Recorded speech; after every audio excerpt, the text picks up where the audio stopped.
ఈనాటి 45వ డివిజన్లో వైఎస్ఆర్ కాంగ్రెస్ పార్టీలోంచి తెలుగుదేశం పార్టీలో మీకు మనవి చేసుకుంటూ మరి సెలవు తీసుకుంటా ఉన్నాను సార్. మరి ఈ కార్యక్రమాన్ని ఉద్దేశించి మాట్లాడవలసిందిగా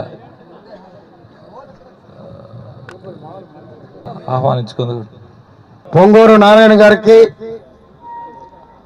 ఈ హుషారు లేదా కాబోయే మంత్రివర్యులు పొంగూరు నారాయణ గారికి వినాలి.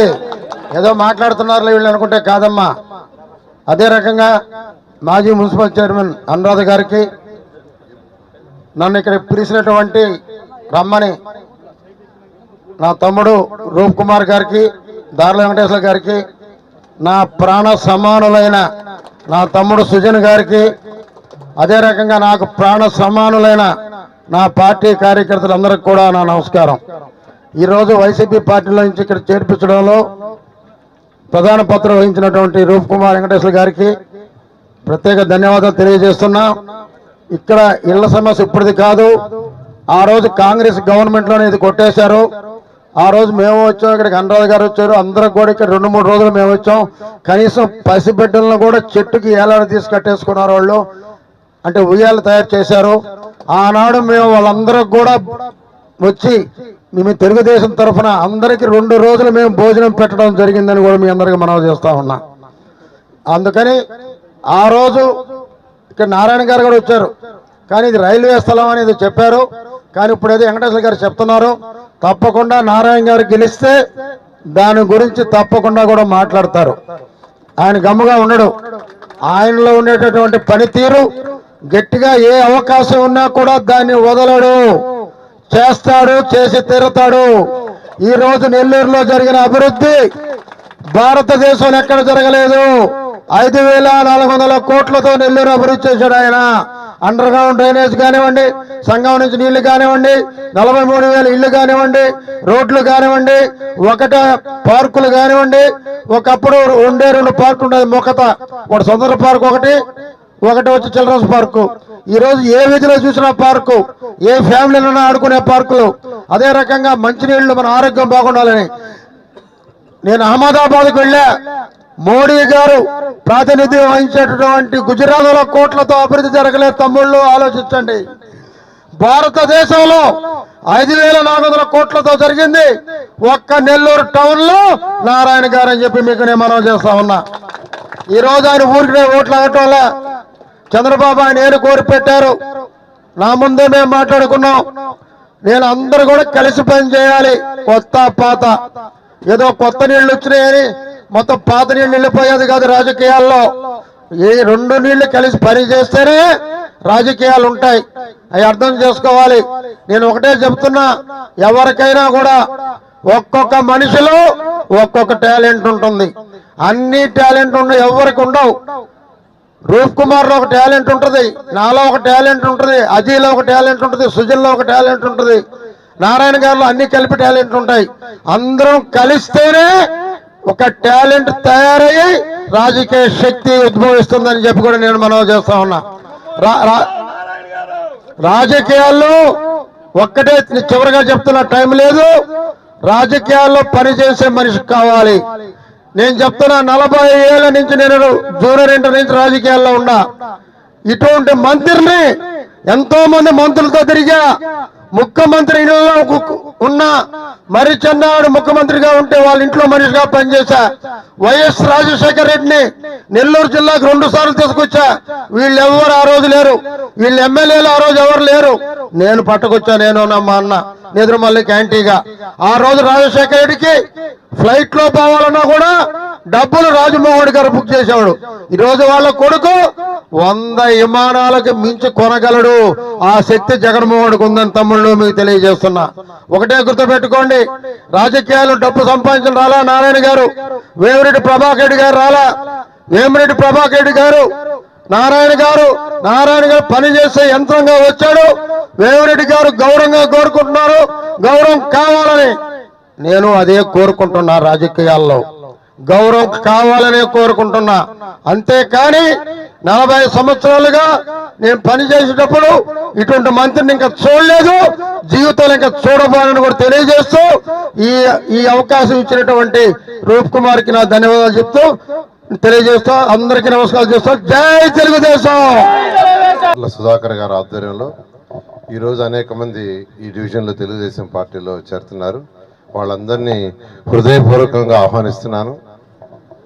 ఇక్కడ మెయిన్గా ఈ ఏరియాలో మెయిన్ సమస్య, ఎందుకంటే మనం ఏదైతే మెయిన్ సమస్య ఉందో దాన్ని ఫస్ట్ డిస్కస్ చేసుకోవాలి. ఇక్కడ 70 ఏళ్ళు, సుమారుగా 70 ఏళ్ళకి సంబంధించి సమస్య ఎంతో కాలం నుంచి ఉంది. రైల్వే ఎక్స్పాన్షన్ అని, రోడ్ ఎక్స్పాన్షన్ అని ఉంది. ఆ సమస్యల గురించి నాకు అంతకుముందు కూడా చెప్పారు యాక్చువల్గాను, ఇప్పుడు కూడా సుధాకర్ గారు చెప్పారు. దాని గురించి డీటెయిల్గా ఖచ్చితంగా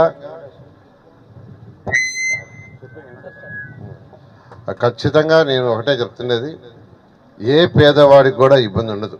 నేను చాలా క్లియర్గా చెప్తున్నాను.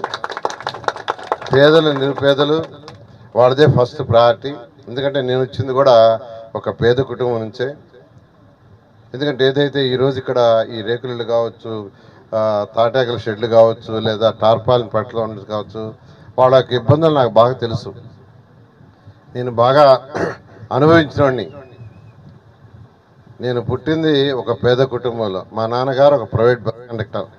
ఇప్పుడే ఈ పక్కెళ్ళే ఈ యొక్క ఇక్కడి నుంచి మనం నిలబడిన రెండో ఇంట్లో వాళ్ళు యాక్చువల్గా ఇన్వైట్ చేసి షాలో కప్పారు. వాళ్ళు చెప్పారు, సార్ మీ నాన్నగారు కోరిడూర్ బస్సులో వచ్చేవాళ్ళు యాక్చువల్గానని. అంటే ప్రైవేట్ బస్ కండక్టర్గా ఆయన ఉండేవారు. ఆయన చదివింది తరగతి. మా అమ్మగారు ఏరుముద్ర, ఆమె చదవాల, కానీ మమ్మల్ని చక్కగా చదివించింది. చదువులో ఈరోజు నారాయణ ఇన్స్టిట్యూషన్స్ 28 రాష్ట్రాల్లో ఈరోజు ఉన్నారు. 6 లక్షల మంది విద్యార్థులు ఈరోజు నారాయణ ఇన్స్టిట్యూషన్ చదువుతున్నారు. ఒకరిద్దరు కాదు, 6 లక్షలు. 50,000 మంది ఎంప్లాయీస్ ఈరోజు 1వ తేదీ జీతాలు తీసుకుంటున్నారు. అది డైరెక్ట్గా. మరొక 50,000 మంది సెక్యూరిటీ గార్డ్స్గా అట్లా రకరకాలుగా ఈరోజు నారాయణ ఇన్స్టిట్యూషన్స్ వల్ల దాదాపు 1,00,000 మంది 50,000 డైరెక్ట్ జీతాలు, 50,000 ఇండైరెక్ట్గా జీతాలు తీసుకుంటూ ఈరోజు నారాయణ ఇన్స్టిట్యూషన్ వల్ల ఈరోజు జీవనాన్ని కల్పిస్తున్నారు. ఇంత ఎత్తు ఎదిగిన నేను ఒక పేద కుటుంబంలో పుట్టి ఇంత ఎత్తుకు ఎదిగిన నేను నెల్లూరు నగరానికి ఏదో ఒకటి చేయాలి, పుట్టిన గడ్డకి ఏదో ఒకటి చేయాలని యాక్చువల్గా ఆ రోజు ముఖ్యమంత్రిగా ఉన్న నారా చంద్రబాబు నాయుడు గారు నాకు మంత్రిగా అవకాశం ఇస్తే, నేను 2014లో ఇక్కడి నుంచి కంటెస్ట్ చేయకపోయినా ఆ రోజు 5,260 కోట్లు తెచ్చి నెల్లూరును డెవలప్ చేసేది మీ అందరికీ తెలుసు. అన్ని యాంగిల్స్, రోడ్లు కావచ్చు, అండర్ గ్రౌండ్ డ్రైనేజ్ కావచ్చు, డ్రింకింగ్ వాటర్ కావచ్చు, పార్కులు కావచ్చు, నెక్లెస్ రోడ్ కావచ్చు, అన్నా క్యాంటీన్స్ కావచ్చు, ఏసీ బస్ షెల్టర్స్ కావచ్చు, ఇలా ఘాట్లు కావచ్చు, కోనేరు ఘాటు కావచ్చు, మూలాపేట కోనేరు ఘాటు కావచ్చు, రంగనాయక ఘాటు కావచ్చు, మైపాడు గేట్ కావచ్చు, బారాషాహి దర్గా కావచ్చు, ఇట్లా అనేక కార్యక్రమాలు ఏదైతే ప్రజల అవసరాలు ఉన్నాయో, ప్రజా అవసరాలు ఉన్నాయో, ఒక మంత్రిగా బాధ్యతగా నేనేం చేయాలో అవన్నీ చేశాను. అయితే వీటన్నిటిలో కల్లా అతి ముఖ్యమైనది ఏంటంటే ఇల్లు. నేను అందరికీ చెప్తున్నాను, నేను పుట్టి పెరిగింది ఒక తాటాక గుడిసెలో, హరినాథపురంలో తాటాక గుడిసెలో. ఎంఎస్సి చదివింది కూడా అక్కడి నుంచే. మళ్ళీ ఇక్కడికి వచ్చి ట్యూషన్ స్టార్ట్ చేసింది కూడా ఆ తాటాకుల గుడిసెలోనే. నా మొదటి స్టూడెంట్ ఆనం వెంకటరమణారెడ్డి, వాళ్ళ సిస్టర్, వాళ్ళందరికీ చెప్పింది ఆ తాటాక గుడిసెలోనే. అక్కడి నుంచి నెక్స్ట్ రేకులు, తర్వాత బిల్డింగ్లు కట్టుకున్నా, కష్టపడి డెవలప్ అయ్యాను. ఆ తాటాకుల గుడిసెలో ఉండే బాధ నాకు బాగా తెలుసు. వర్షాకాలం వర్షం వస్తే పైనుంచి నీళ్లు కారుతుంటే పళ్ళాల్లో నీళ్లు బట్టి బయటకు వస్తున్న రోజులు ఉన్నాయి. అందుకని ఆ మాజీ ముఖ్యమంత్రులు నారా చంద్రబాబు నాయుడు గారు నాకు ఈ రాష్ట్రంలో పేదలకు ఇల్లు కట్టే పోర్ట్ఫోలియో నాకే ఇచ్చారు, నన్నే కట్టమని ఇచ్చారు. అయితే అది ఇచ్చినప్పుడు ఒక మాట చెప్పారు, నారాయణ ప్రతి మహిళ తన భర్తతో పిల్లలతో ఆనందంగా ఉండే ఇల్లు కట్టు, గతంలో అలాగా కట్టొద్దు, 4 గోడలు ఎక్కి స్లాబ్ వేసేది వద్దు. ఎందుకంటే నేను అనేక దేశ విదేశాలు ఆ రోజు ముఖ్యమంత్రిగా ఉన్న నారా చంద్రబాబుతో తిరిగాను. అమరావతి రాజధాని డెవలప్మెంట్ కోసం, అమరావతిని కట్టేదానికి అనేక దేశ విదేశాలు తిరిగాం. అక్కడ తిరిగినప్పుడు అక్కడ మున్సిపాలిటీలు ఎలా ఉంది, వాటర్ ఎట్లా, అండర్ గ్రౌండ్ డ్రైనేజ్ ఎట్లా, అట్లా స్టడీ చేస్తూ అక్కడ పేదలు నిరుపేదలకు ఉన్న ఇళ్ళని కూడా స్టడీ చేశాం. నేను ఆ రోజు ముఖ్యమంత్రిగా ఉన్న నారా చంద్రబాబు నాయుడు. ఎందుకు మన రాష్ట్రంలో ఉండకూడదు, మన దేశంలో కూడా అలాంటి ఇళ్ళు ఉండే ఉద్దేశంతో ఆ రోజు నాకు ఆపర్చునిటీ ఇవ్వగానే నేను షీర్వాల్ టెక్నాలజీతో టిట్కో ఇట్స్ కట్టా. మీకు అందరూ చెప్తున్నాను, షీర్వాల్ టెక్నాలజీ. షీర్వాల్ టెక్నాలజీ అంటే 4 గోడలు, స్లాబ్, ఎవ్రీథింగ్ కాంక్రీట్.